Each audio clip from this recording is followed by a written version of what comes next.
no está normalizado Bueno, en es muy casa. habitual, ¿eh? O sea, familias mixtas en varios idiomas, además, ¿eh? Es muy habitual. Lo que ocurrirá es, claro, si yo quiero transmitir el euskera, eso son decisiones también, cada uno tiene que... Pero si yo quiero que mi relación sea en euskera, yo siempre le hablaré en euskera. Y normalmente me hablará en euskera. Si mi pareja no sabe euskera, pues le hablará en castellano y la relación será en castellano. Y luego la otra situación es cuando es el idioma de casa. O sea, cuando estemos los tres y estemos hablando los tres, pues será castellano.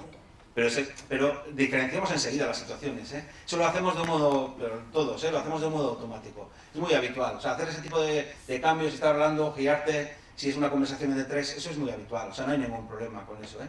Tomarlo de un modo, yo sobre todo, sin agobios. O sea, lo tenemos que tomar como algo que es natural. Yo sé que quiero que mi relación sea en euskera, el idioma de casa puede ser el castellano, la relación con mi pareja. O sea, no, ese tipo de combinaciones es muy habitual y no hay ningún problema, ¿eh? Bueno, por lo menos yo hablarles siempre en el idioma que le quiero transmitir.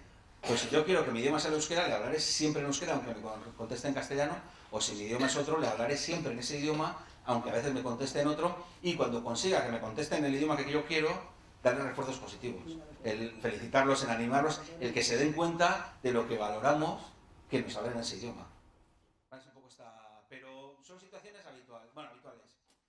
No sé si son muy habituales, pero suelen ocurrir. Sí, pero bueno, pues cuidarlo un poco, tomarlo con tranquilidad, insistir mucho y cuando consigamos un poco que nos hablen